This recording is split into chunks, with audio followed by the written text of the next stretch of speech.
ओम नमो भगवते वासुदेवाय। दर्शकों, स्वागत है आपका हमारे YouTube चैनल दिव्य आस्था पर।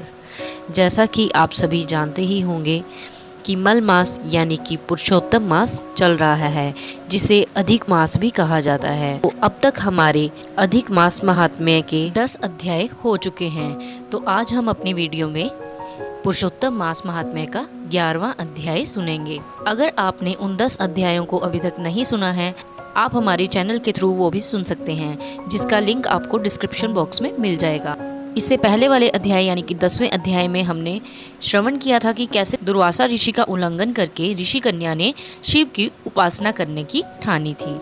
आज हम उससे आगे वाला अध्याय करेंगे, यानी कि 11वां अध्याय। 11वें अध्याय में हम सुनेंगे कि कैसे ऋषि पुत्री घोर तपस्या करती है और शिव जी उसे 5 पति होने का वरदान देते हैं। तो आइए हम अपने 11वें अध्याय को शुरू करते हैं। ऋषि पुत्री शंकर जी की आराधना मन में निश्चय कर लेने की ठान लेती है। नारद जी बोले, हे महामुनि, इस कन्या ने बड़ा कठोर कर्म प्रारंभ किया, जिसे मुनि लोग भी करने में कठिनता अनुभव करते हैं।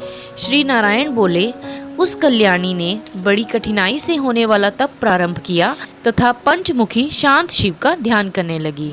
गर्मी में प्रचंड धूप में अग्नि के बीच में बैठकर, हेमंत तथा शीत ऋतु में ठंडे जल में बैठकर तपस्या करती थी।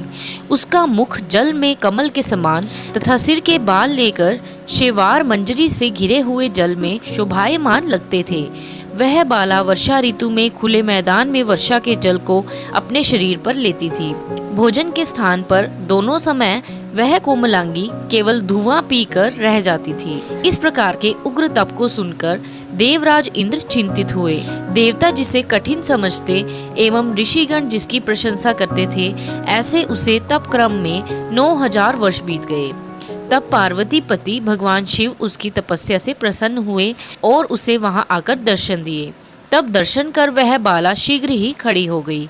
तपस्या तथा प्रसन्नता के कारण कृष देह भी हृष्ट पुष्ट दिखने लगी। उस बाला ने सिर झुकाकर भगवान शिव जी को प्रणाम किया, संसार पूज्य भगवान शिव का मानसिक पूजन किया तथा भक्ति पूर्वक स्तुति करने लगी।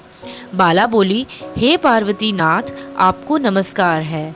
हे प्रभु, जो आपकी शरण में आश्रय लेता है, वह घोर संसार समुद्र में डूबा हुआ भी तथा प्रत्येक अंग से तापित एवं पीड़ित होकर भी और काल रूपी सर्प की भयानक दृष्टाओं के द्वारा पीड़ित भी हो, तब भी शरीर दुख से छूट जाता है।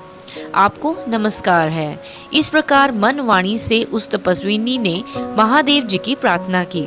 हे राजन, फिर वह महाभागी मेधावी पुत्री चुप हो गई। श्री कृष्ण जी बोले, उसकी प्रार्थना को सुनकर तथा उग्र तप से प्रसन्न हुए भगवान शिव प्रसन्न कमल सरीखे मुख से बोले, हे भद्रे तपस्विनी, तुम दुखी मत हो। जो भी तुम्हारी मनोकामना हो वह हमसे मांग लो, मैं तुमसे प्रसन्न हूँ। राजन, इसको सुनकर वह कुमारी आनंद में डूब गई और सदाशिव से बोली, हे दीनानाथ, आप अगर प्रसन्न है तो मुझे पति दें, मुझे पति मिले, मुझे पति दीजिए, मुझे पति की कामना है, पति दीजिए।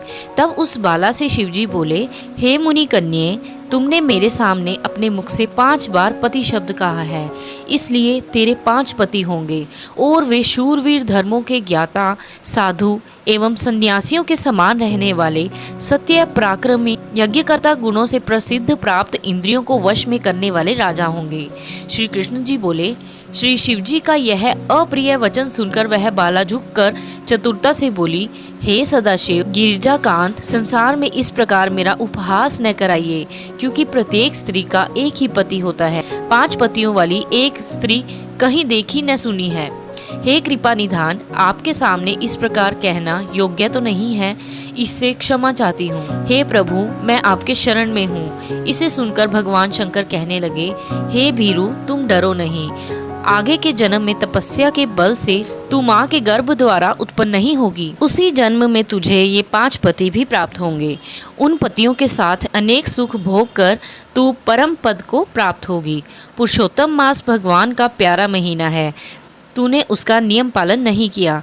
श्री कृष्ण भगवान ने अपना ऐश्वर्य इसे प्रदान करके उसे अपना बनाया है।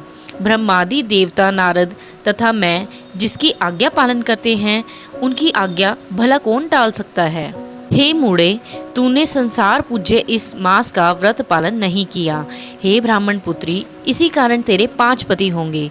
इस प्रकार कहते हुए भगवान शिव अंतर्ध्यान हो गए और वह बाला झुंड से बिछुड़ी हिरणी के समान चकित हो गई। श्री बृहद नारदीय पुरुषोत्तम मास महात्म्य 11वां अध्याय समाप्तम।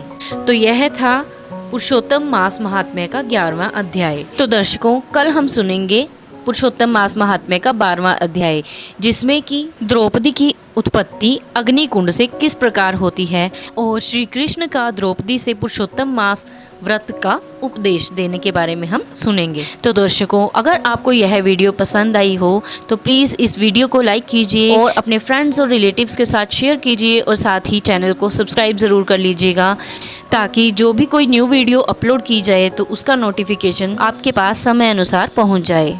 और कमेंट बॉक्स में ज़रूर लिखिएगा जय श्री हरि। अंत तक वीडियो देखने के लिए आपका बहुत बहुत धन्यवाद। ओम नमः शिवाय।